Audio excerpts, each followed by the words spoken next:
প্যাকম্যানটা কেন মরে গেল ভাই, বুঝতেছি না কেন।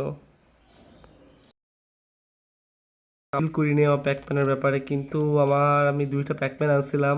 আমার অনেক দিনের ইচ্ছা ছিল একটা ব্যাংক পালবো, কিন্তু যেমন তেমন ব্যাংক না, আমি আনছিলাম প্যাকম্যান। রেন ফরেস্টের ব্যাংক আনছিলাম, মানে দুইটা আছে, একটা মাঠের ভিতরে আছে। এখন দুইটার মধ্যে একটা সাডেনলি আমি রিভিল করতাম, কিন্তু আমি বুঝতেছি না, সাডেনলি একটা মরে গেছে আমাদের, ডেড। মাথায় মাথায় কিছু কাজ করতেছে না। আমার ঢাকার বাইরে যাওয়ার ট্যুর আছে ঠান্ডার মধ্যে, বুঝতেছি না কি হয়েছে ভাই আমার। আমার সাডেনলি এটা ডেড।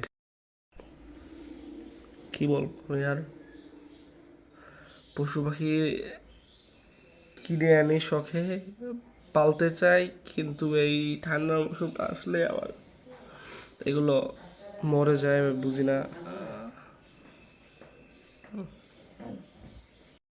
এত সুন্দর করে রাখছিলাম ওকে, কিন্তু কেন যে মরে গেল। এটা একটা প্যাকম্যান ফ্রগ,